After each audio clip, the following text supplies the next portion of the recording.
My name is Isabella Carter, and I had just turned 33 when everything I thought I knew about my marriage began to crumble, starting with our 7th wedding anniversary.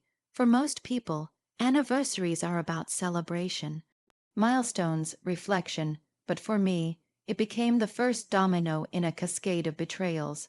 The date was circled in red on our shared calendar, etched into my mind, and marked on my heart. I had spent weeks planning something intimate yet meaningful, a reservation at the same rooftop restaurant where we had our first date, followed by a night at the very bed, and breakfast where we spent our honeymoon. I booked it all in secret, thinking how surprised and touched my husband Daniel would be. He had always been the practical one, while I leaned toward the sentimental. I thought maybe this time I could be the one to create the magic. But 2 nights before our anniversary, Daniel came home later than usual. His tie was loosened, and his phone buzzed constantly with messages from someone he quickly dismissed as a work thing.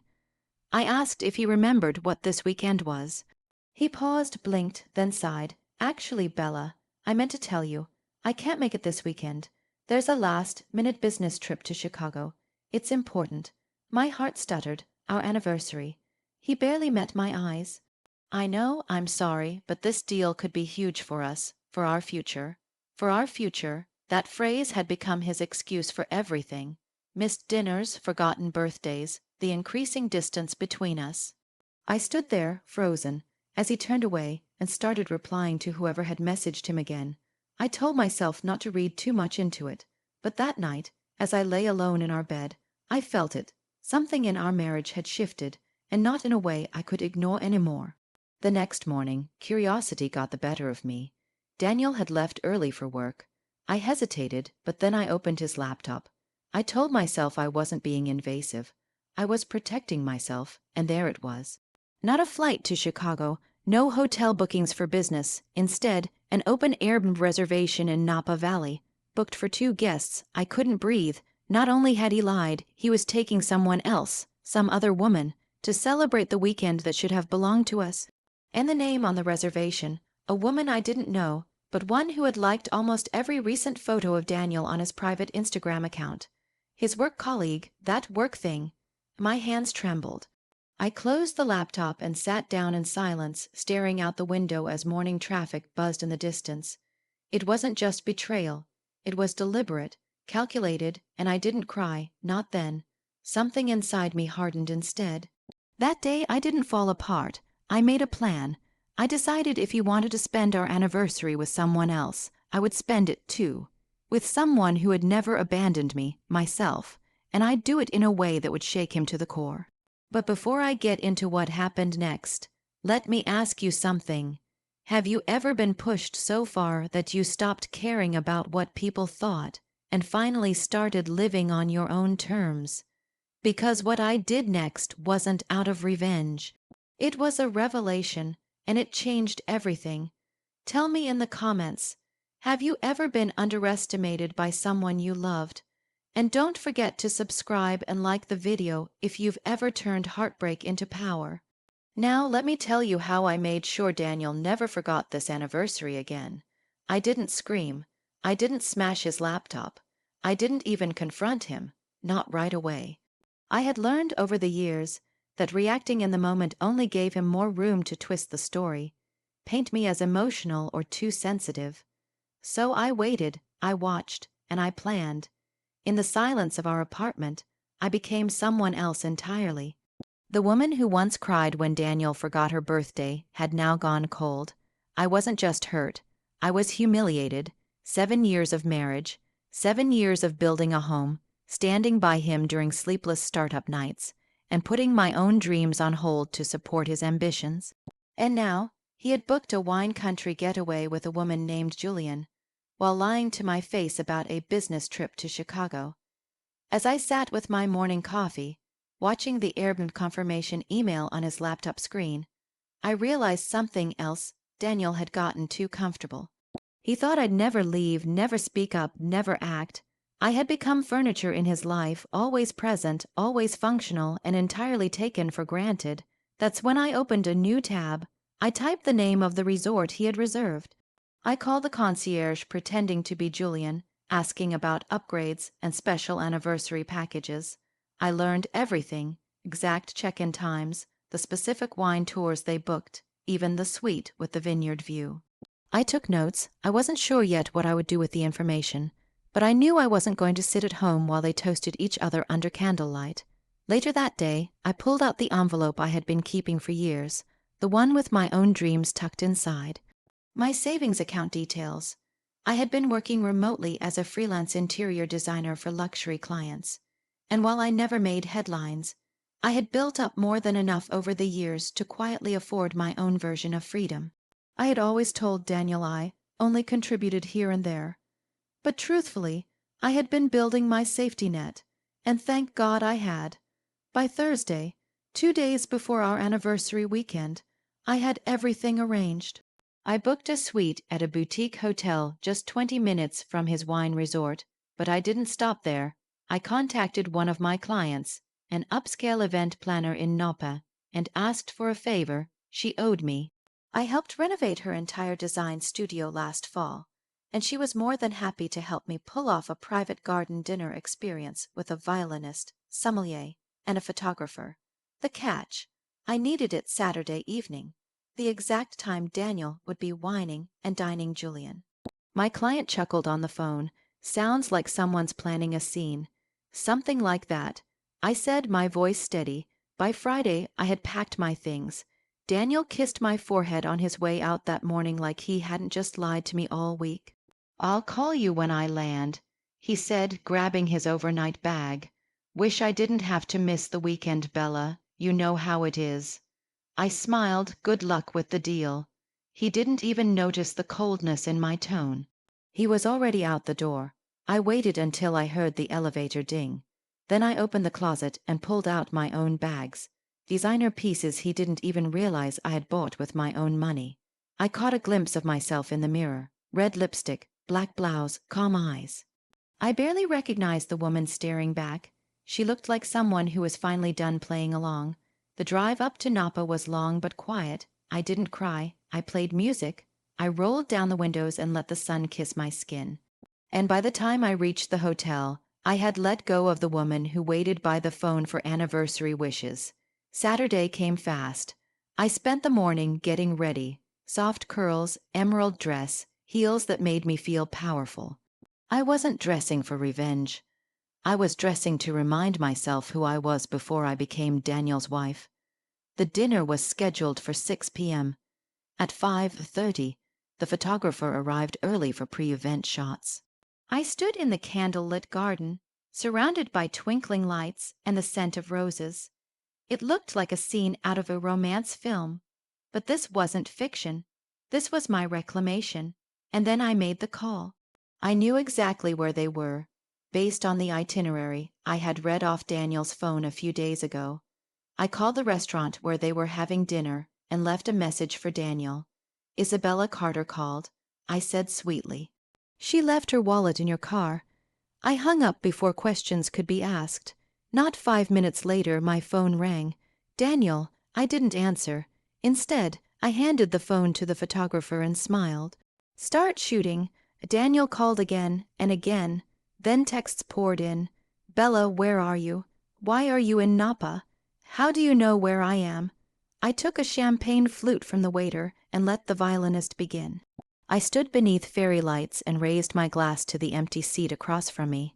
That's when the photographer captured it. The photo that would become a symbol of everything I had reclaimed. Me, standing alone, not waiting for a man, not broken by betrayal, but owning my story.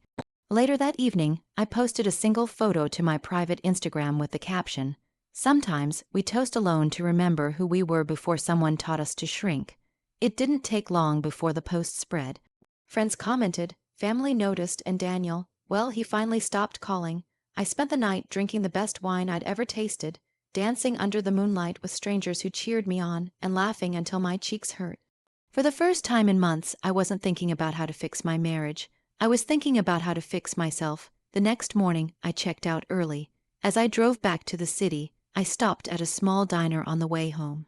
Coffee, pancakes, peace. When I got home, Daniel was waiting in the living room, still in his travel clothes, bags by the door. His face was pale, His jaw clenched. "Why were you there?" he asked. I set my keys down and smiled. "Funny, I could ask you the same thing. Julian just needed a break." He started trying to spin another web. "It wasn't save it," I said, holding up a hand. "You lied again. But don't worry. I already made some decisions while you were gone." "What decisions?" I reached into my bag and handed him an envelope. "Papers. You can keep the wine glasses. I'm keeping the condo. My lawyer will contact you Monday." Daniel's eyes widened. "You're serious?" I nodded, dead serious. He stammered something, but I didn't stay to hear it. I walked into the bedroom, closed the door, and for the first time in years, I felt whole.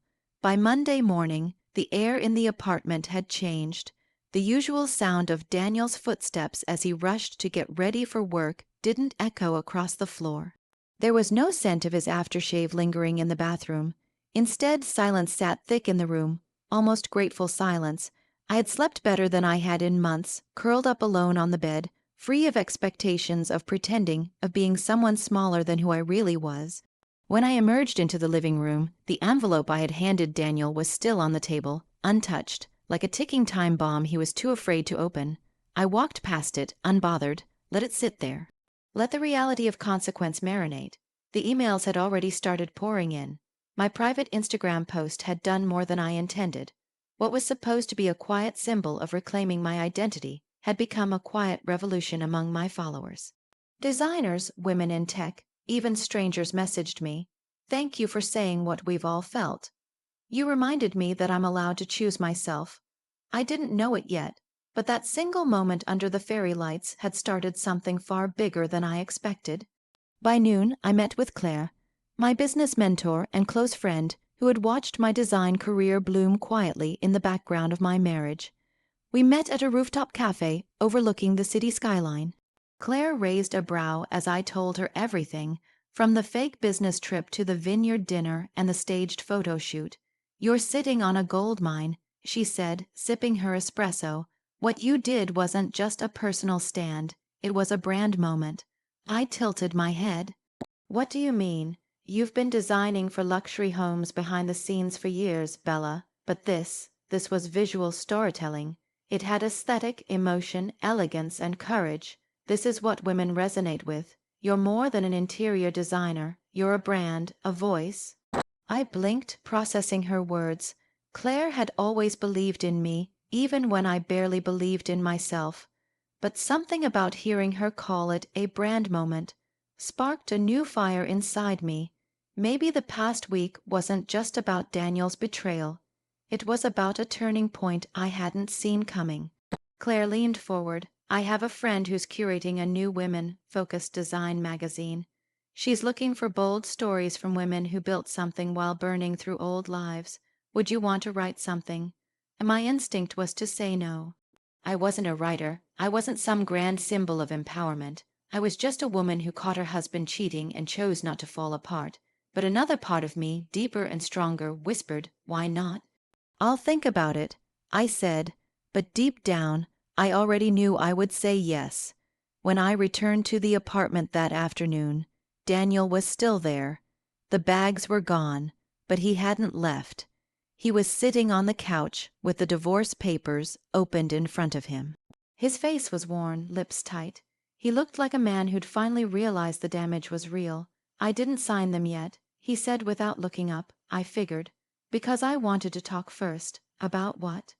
"I messed up, I know I did, but are we really going to throw away everything over one mistake?" I stared at him. One mistake that was rich. This wasn't about one lie or one trip. This was about years of being unseen, unheard, unvalued. About giving and being thanked with crumbs. "You didn't just mess up, Daniel," I said slowly. "You erased me from my own marriage, and when I finally gave myself space to breathe, I realized how long I'd been suffocating." He stood up, walking toward me. "I'll go to therapy, I'll delete her number, we can rebuild." But I wasn't interested in rebuilding something rotten at the foundation. I wasn't interested in restoring a structure that never truly supported me. "I already rebuilt something, Daniel, myself." He didn't speak after that. I walked past him and began gathering a few more of my things, not because I was leaving immediately, but because it was time to create space for good things to come in. That night, I stayed at Claire's guest house while I figured out my next move. But something strange happened over the next few days. The messages kept coming. My inbox filled with requests, podcast interviews, guest articles, women's networks asking me to speak. Apparently, the Vineyard Post had traveled through more hands than I could have imagined. Someone even tagged it as #TheVineyardReclaim on TikTok. 1 week later, I submitted a personal essay to the magazine Claire had told me about. I titled it, Designing Around Ruins, How I Rebuilt After Betrayal. It wasn't just about my marriage. It was about choosing to redesign the narrative of my life. The piece went viral. Suddenly, I wasn't just an interior designer. I was a voice in the modern women's movement. I was a face for rebuilding with grace and elegance after heartbreak. Brands reached out, clients doubled, and I realized something else. For years, I had been playing small to make my marriage comfortable. But now I was done shrinking. Daniel tried reaching out again weeks later. Flowers, apologies, even a desperate letter filled with memories and promises. But it all came too late. Because I had already moved on. Not with another man, but with a version of myself that no longer needed validation from someone who only loved the convenient parts of me. The new me was bolder. She accepted podcast invites. She curated a gallery event in collaboration with female architects. She stood in a room filled with CEO and told her story with her head high, not as a victim, but as a woman who turned silence into a statement. Looking back, I think the turning point wasn't the vineyard. It wasn't the Instagram post or the dinner setup or even the divorce papers. The real turning point was the moment I stopped needing Daniel to see me. I saw myself, and that changed everything. The day after I submitted my essay to the magazine, something in me shifted. I didn't check my phone compulsively anymore, waiting for Daniel's apologies or for some grand gesture that would validate my pain. Instead, I focused on building something that had long been ignored, myself. I rented a small but beautiful co-working space with warm lighting, elegant furniture, and walls that I decorated with bold, empowering quotes from women who had risen from ashes. It became my sanctuary. I began taking meetings there with clients who had followed my journey online. They didn't just want a room redesigned. They wanted the feeling of reclaiming something sacred, just like I had. What shocked me most was how many women saw themselves in my story. Some were older, successful with entire empires, but even they had stories of shrinking themselves in the name of love. Others were young, still finding their way, looking for permission to stop apologizing for taking up space. And somewhere in that whirlwind of new beginnings, I realized that my heartbreak wasn't just a personal loss. It was an opportunity to become a voice for the silent, a mirror for those too scared to confront the hollowness in their own homes. Claire, ever the strategist, suggested something bold, a design workshop retreat exclusively for women who are navigating major life transitions. We'll call it Reclaim the Room, she said, eyes gleaming. It's not just about decor, it's about designing life after collapse. I loved it, and I knew exactly where we would launch it, at the same vineyard where I had staged my anniversary dinner for one. It felt poetic. Full circle, I reached out to the owners, and to my surprise, they remembered me. Not only did they agree to host, but they offered a discounted rate, saying they'd seen the traction I had created online. You brought something magical here, the owner said. We'd love to see what you do with a full house. Within 2 weeks, we had 75 women sign up. Some flew from other states. Some brought journals filled with years of buried pain. Some just needed space to breathe. I spent every waking moment designing the experience, the colors of the rooms, the playlists during dinner, the notes we left on pillows reminding each guest, "You're not too much. You've just been in the wrong rooms." Meanwhile, Daniel continued to text. The messages shifted from indignant to pathetic. One even read, "You've made your point, Bella. Can we please talk like adults?" But I no longer felt obligated to respond. I wasn't being petty. I was protecting peace I had bled for. 2 days before the retreat, the magazine article dropped. My phone exploded. Friends I hadn't spoken to in years sent messages. Journalists reached out for interviews, and then came the message I didn't expect, an email from a producer at a major daytime talk show. She wrote, "Your essay captured something we believe millions of women need to hear. Would you be open to being a guest next month?" I read the message 3 times, then closed my eyes. Somewhere, the girl who used to cry in silence when Daniel forgot her birthday was watching. And I knew she was smiling. The retreat itself was more than I ever imagined. The opening night, under the same string lights I once sat beneath alone, I welcomed each woman with a warm hug. They weren't just attendees. They were sisters in the storm. I shared my story, not just the glossy version, but the nights I felt like screaming, the mornings I questioned if I was being dramatic, and one by one, they shared theirs. A mother of 3 rebuilding after a 22-year marriage ended in silence, a CEO who had everything except a voice in her own home, a 25-year-old who ran from a wedding she knew wasn't meant to happen. Each of them left the retreat changed. Lighter, louder, more whole. One guest hugged me and whispered, "You didn't just help us redesign our homes. You helped us redesign our boundaries."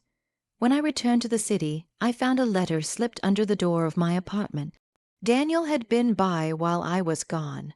Inside was a photo of us from years ago, back when love was easy, before life layered on disappointment and silence. Behind the photo was a note, "I was proud of you before. I just never said it enough. I thought you needed me, but maybe I was always the one who needed you. It should have broken me. Maybe 6 months ago it would have. But now it felt like a chapter closing, not with bitterness but clarity. I wasn't waiting for Daniel to admit he was wrong anymore. I had already proved I was right, to myself. Claire and I celebrated with champagne in the same rooftop cafe where we had first envisioned this whole transformation. "So what's next?" she asked, clinking her glass against mine. I thought for a second, a book maybe, a podcast. But mostly, I want to keep creating spaces where women don't feel like they have to ask permission to exist. She grinned. "You're becoming an empire, Bella." I smiled. "I'm just getting started."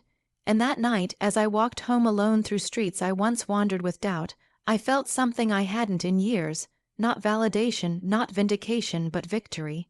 Because somewhere along the way, I stopped fighting for Daniel to see my worth. I finally saw it for myself.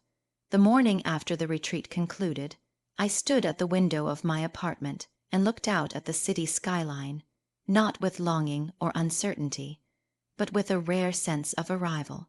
It was as if all the pieces of my life that had once felt scattered and mismatched had finally clicked into place, not perfectly, but with purpose. The success of the retreat wasn't just a professional milestone. It was a testament to everything I had become since Daniel's careless dismissal of our anniversary. I had moved from being an afterthought in someone else's story to becoming the author of my own. My phone buzzed with an incoming call. I almost ignored it, thinking it was another wisher or press inquiry. But when I glanced at the screen, I froze. Daniel, I hadn't heard his voice in months. Messages, sure, dozens, but never a call. A part of me considered not answering, but then curiosity got the better of me. "Hello?" I answered, steady and cool. There was a long pause, then his voice timid, unfamiliar. "Bella, I saw the article and the retreat. I watched some of the videos people posted. You've become someone I don't recognize." I let the silence linger, not because I wanted to be cruel, but because I wanted to see what he'd fill it with. "I don't even know how to apologize," he continued. "I treated you like a footnote in my life, but you were the headline all along. That line, so rehearsed, so poetic, I would have melted over it once. But now it just sounded like a speech written too late for the stage." "I didn't do all of this to make you regret anything, Daniel," I replied calmly. "I did it because I finally saw that I was worth building something for." "I know," he said softly, "but I still love you." My heart didn't leap. It didn't ache. It simply acknowledged the truth that love without respect is a hollow thing, and I had no space left in my life for hollowness.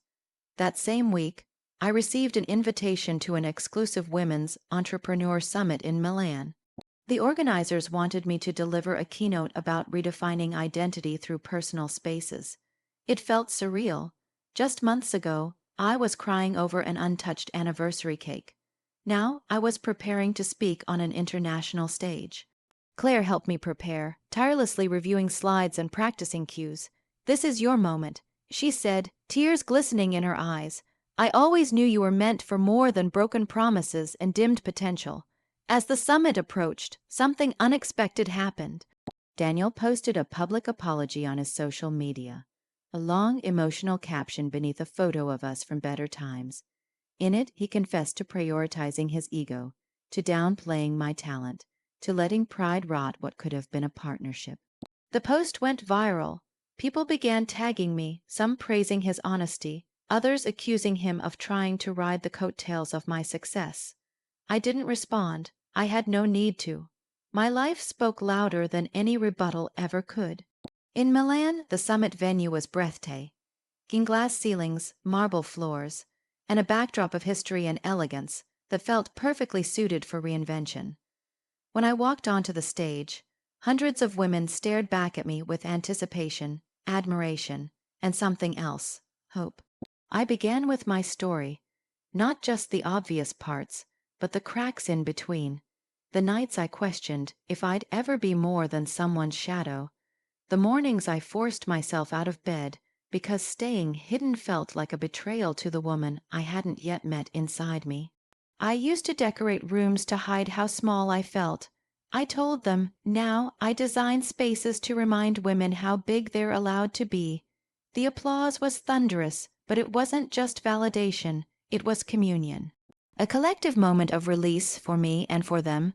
After the speech, women lined up to speak with me, not just about business or design, but about resilience, betrayal, and rebirth.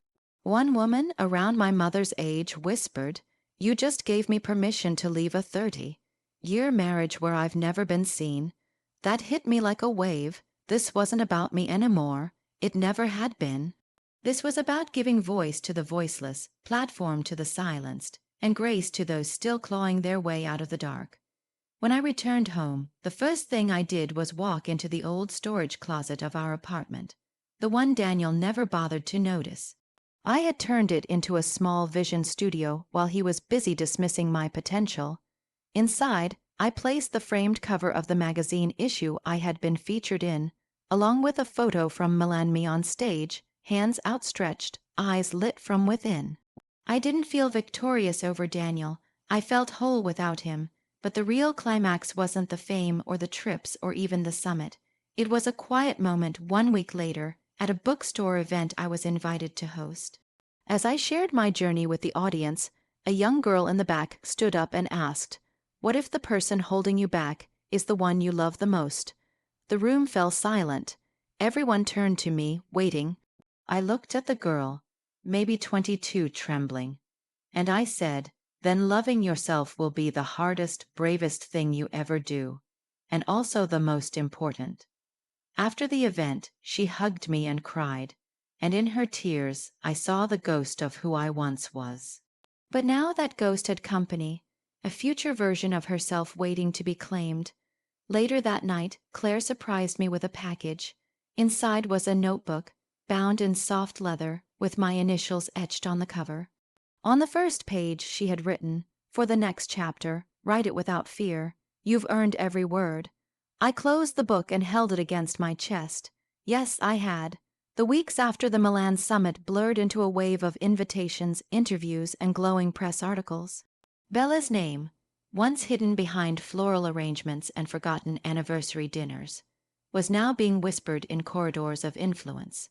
But beyond the spotlight, what truly mattered to Bella was the calm confidence settling into her bones. She had stopped searching for validation from others, especially from Daniel.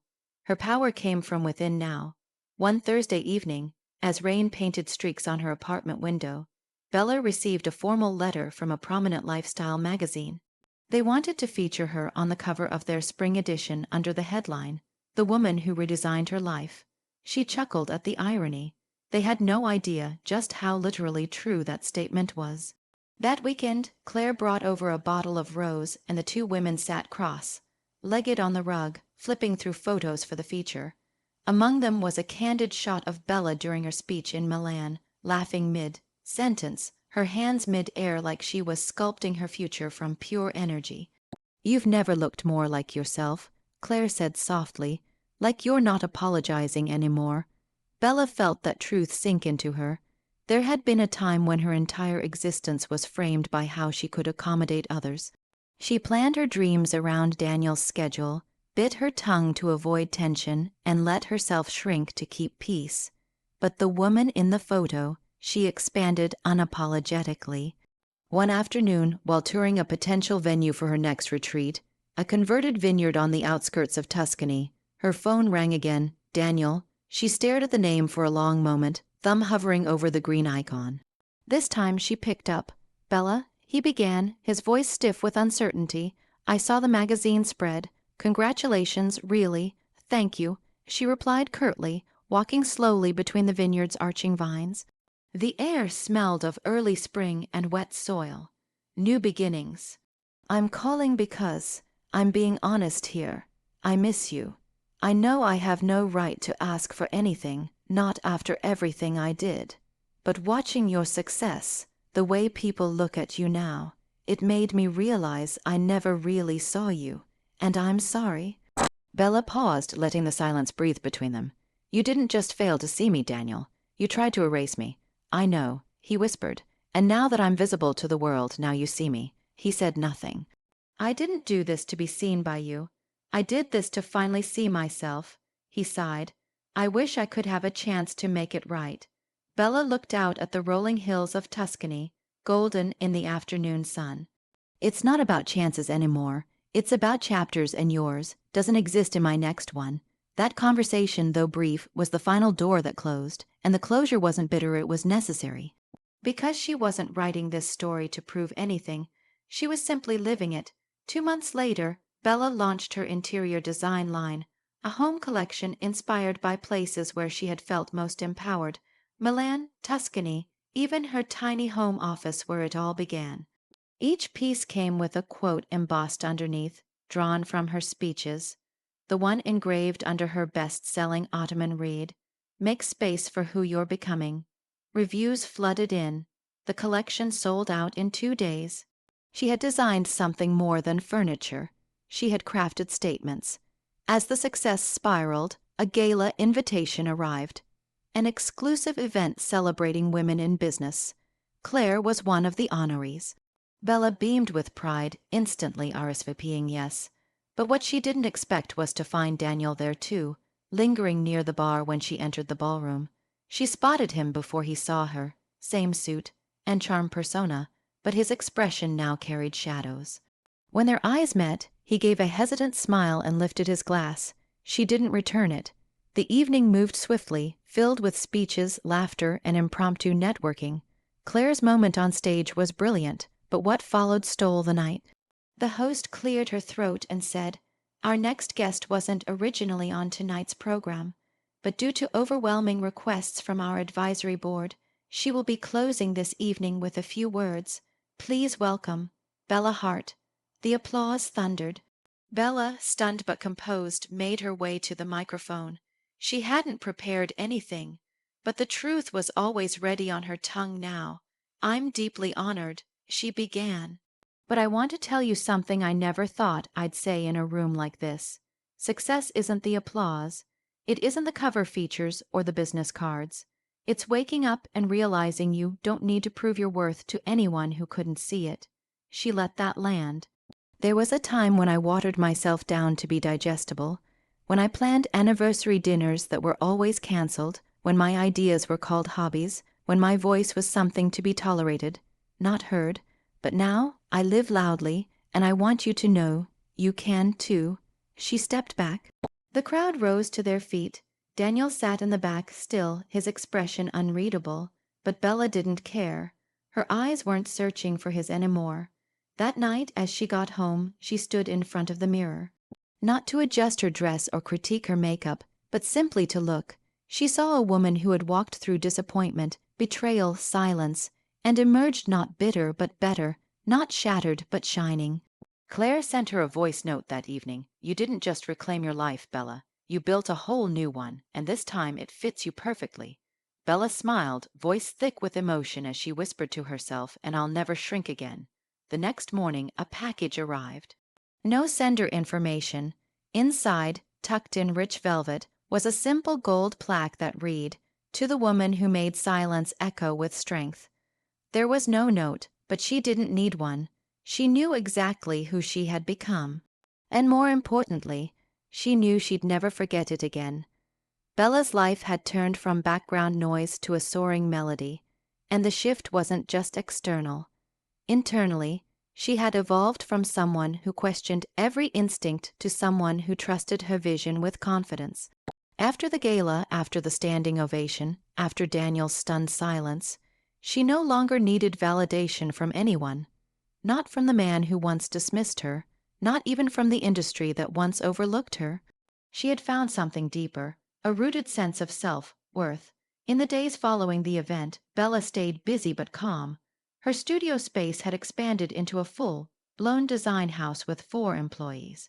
Orders rolled in daily, and she was now finalizing a deal with a luxury hotel chain to custom design their lobby interiors worldwide. From a forgotten anniversary dinner to global recognition, it felt like a lifetime of healing wrapped inside just 1 year. Yet despite the momentum, Bella kept her rituals.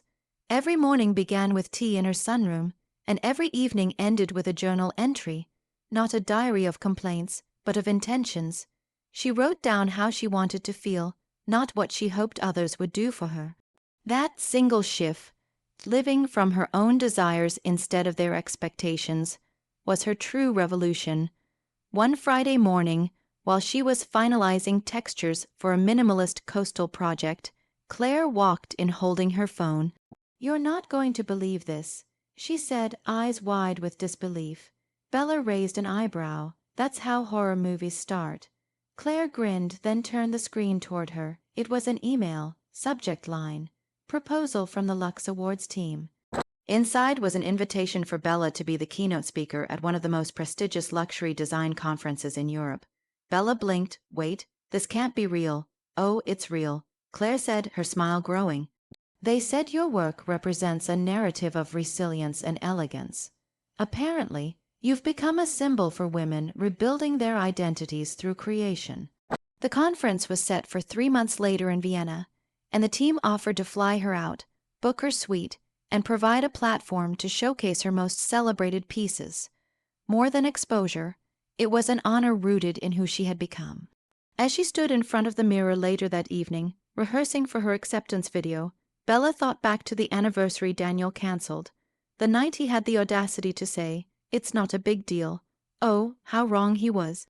That night had been the start of everything. In a full circle moment, she decided to start her speech in Vienna with that exact line. "They told me it wasn't a big deal, that I wasn't a big deal, but turns out I just needed to stop asking them to see me and start building spaces that reflected who I already was." As the day of her Vienna speech approached, Bella began crafting something special, a limited run furniture line inspired by emotional milestones. One chair was titled The Turning Point, another table called The Last Straw, and a minimalist bookshelf named Finally Seen. Customers didn't just buy pieces, they bought symbols of transformation. The collection went viral, and overnight, Bella wasn't just a designer anymore. She was a storyteller, a brand, a movement, and yet, in all her expansion, Bella stayed grounded. She still replied to emails personally, still donated 10% of profits to women's shelters, still hosted free online workshops for aspiring female entrepreneurs who felt trapped by the roles others had given them. Then came the twist she didn't expect. Daniel filed for a divorce, not just because she'd left, that was months ago, but because the world now saw Bella, and they didn't see him anymore. She read the paperwork carefully. Hidden between polite legal terms was a clear message. He wanted a slice of her success. She wasn't surprised. She had seen this before, the way people who once diminished you suddenly try to claim a stake once your light starts shining. But Bella had prepared for this. Long ago, before she launched her design line, she had separated her assets and consulted a legal team. The company was under her name, her signature, and her story. There were no fingerprints of Daniel anywhere. Still, when she met him at the final mediation, she allowed herself a brief moment of reflection. He entered the room in a tailored suit, clearly trying to recapture the power dynamic they once had, but Bella didn't shrink. She didn't even stand to greet him. She remained seated, her posture regal, her expression calm. Daniel cleared his throat. "You look different." Bella tilted her head. "No, I just stopped editing myself to fit you." He offered a hollow laugh. "Look, I was wrong about everything. I didn't support you the way I should have, and now it's like the whole world is applauding you and I'm just watching." She looked him in the eye. "You're not watching, you're learning. At least I hope you are." The mediator handed over the final agreement. Bella signed with a flourish, then stood. As she walked out of that room, she realized this wasn't just the end of her marriage. It was the end of needing approval from people who never really knew how to love her in the first place. Claire met her outside with flowers. "How do you feel?" "Lighter," Bella said, taking a deep breath. "Like I finally unpacked something heavy I didn't know I was carrying." Claire nodded. "You're not done, you know." "I know," Bella said. "But I've finally started living on my own terms." That evening, as the sun set and golden light spilled across her apartment floors, Bella opened her journal. She wrote just one sentence: "Let them doubt you. Just make sure you never doubt yourself again." Bella's world had changed, not just externally with awards, applause, and international acclaim, but internally where it mattered most. She was no longer driven by the need to prove anything to anyone. Her worth no longer hung on how others responded to her, especially not Daniel. After finalizing the divorce and walking out of that mediation room with her dignity intact, Bella entered a season of quiet but purposeful flourishing. The Vienna conference came and went like a dream. A standing ovation, a write-up in Architectural Digest, and an impromptu interview that made it to a segment on international television. Bella had stood on that stage with her signature poised grace, beginning her keynote with the line that once stung but now felt like power. "They said it wasn't a big deal, that I wasn't a big deal." The room had gone silent, soaking in every word, not just because of the eloquence in her delivery, but because of the truth in her transformation. But Bella wasn't interested in becoming a celebrity designer. Fame wasn't her end game. She turned down multiple offers for reality design shows and branding partnerships because none of them aligned with her new compass.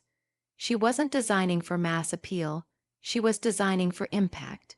Instead of commercial expansion, she opened a second studio, this one in a small community that had been overlooked by city developers for decades. The studio not only offered employment, but also training for young women interested in design. For many, it became a second chance, just like Bella once needed.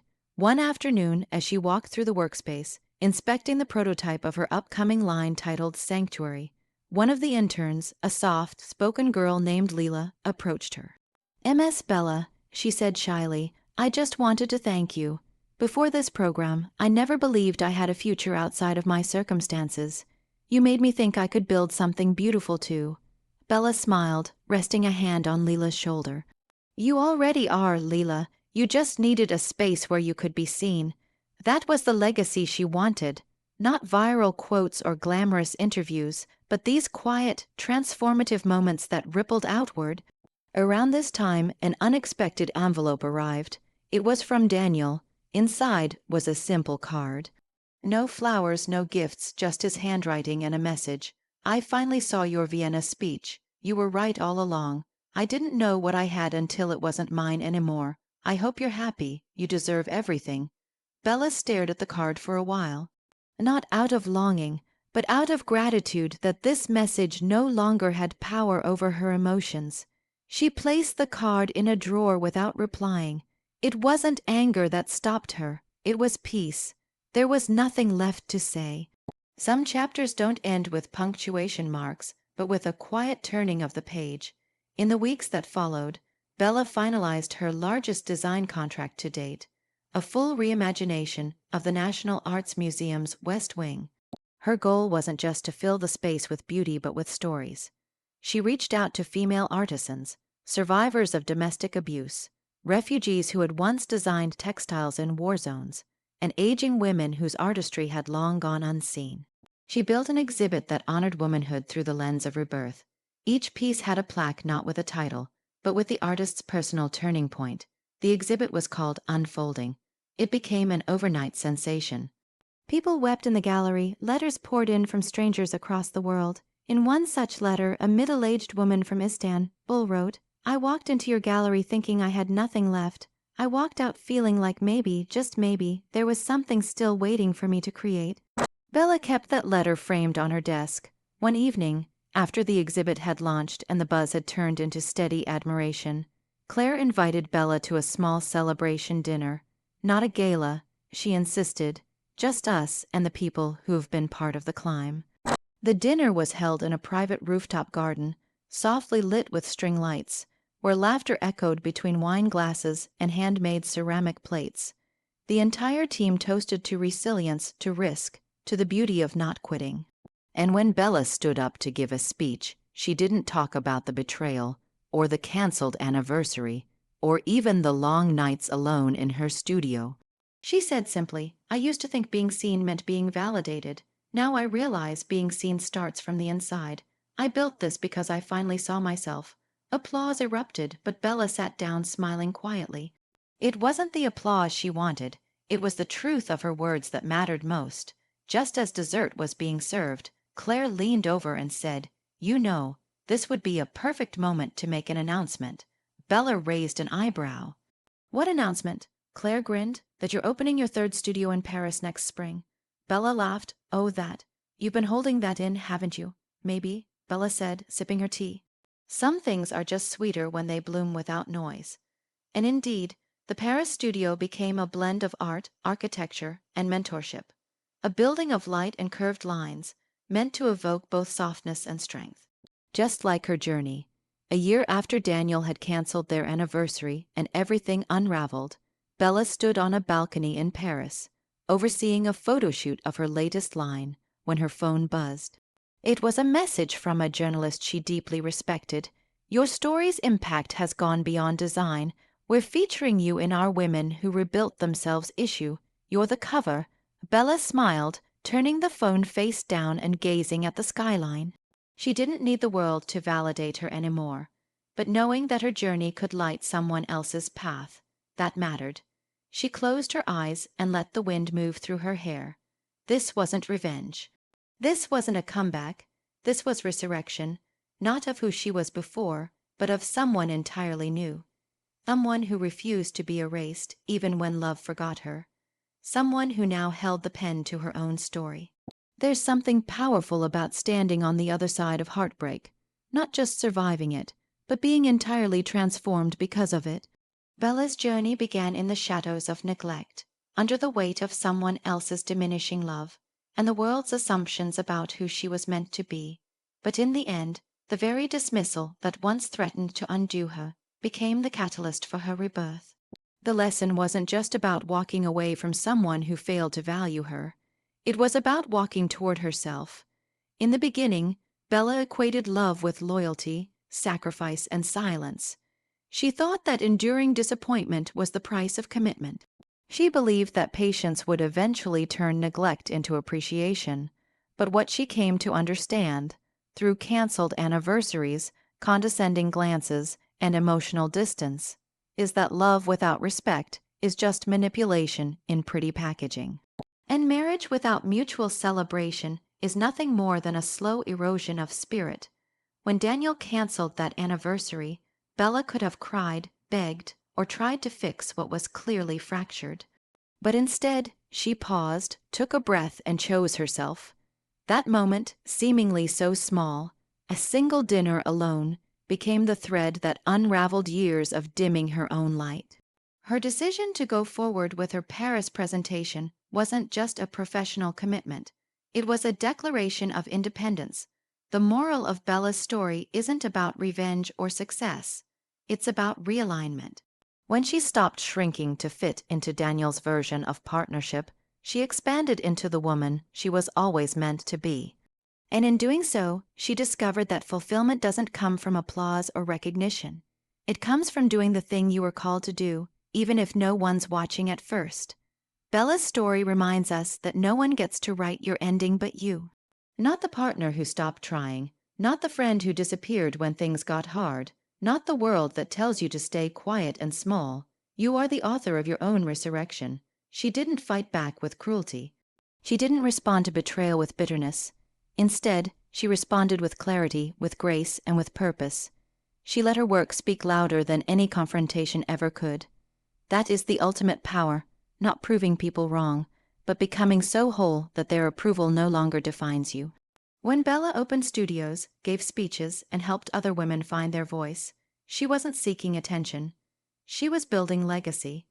She knew that healing wasn't just about getting over the past. It was about using that pain as material to create something lasting, something meaningful, something bigger than herself. And what about Daniel? He faded from the story, not because he was forgotten, but because he was no longer relevant. That's what true growth looks like. Not dramatic confrontations, not headline-worthy takedowns, but simply moving so far beyond what hurt you that it no longer even has a voice in your life. To every person watching or reading this who's been dismissed, talked over, or made to feel invisible, Bella's story is your mirror. You don't need permission to rise. You don't need validation to begin again. The life you dream of isn't waiting for someone to hand it to you. It's waiting for you to claim it. The world will try to convince you that playing small is humble, that sacrificing yourself is noble, that waiting your turn is polite. But here's the truth: playing small doesn't serve anyone. Shrinking your vision won't make others more comfortable. It just makes you forget who you are. You don't owe anyone your silence. You don't owe anyone your dim joy. You owe yourself the freedom to shine. Bella's story teaches us that healing is quiet, empowerment is soft but steady, and real transformation doesn't happen all at once. It happens in a series of small decisions, showing up to that one meeting, saying yes to that last-minute opportunity, choosing solitude over a toxic room, daring to dream even after being laughed at. You won't always have cheering crowds. You won't always have people who believe in you from the start. Sometimes you have to believe in yourself alone, in the dark, with trembling hands. And that has to be enough to take the first step. Because once you begin, the world has no choice but to eventually catch up. And when it does, when your name is spoken with respect, when your work is acknowledged, and when your presence shifts the room, remember how far you've come. Not to boast, but to remind yourself that you did it with integrity, with patience, and with unshakable belief in your own worth. So if you're standing at your own emotional crossroads right now, if someone you trusted has let you down, if you're questioning whether your dreams still matter, if you're wondering whether it's too late, let this be your sign: it's not too late. You're not too broken, and you are absolutely not a burden. You're becoming, and just like Bella, you'll look back one day, not with regret, but with deep pride, because you didn't just survive what was meant to break you. You turned it into your masterpiece.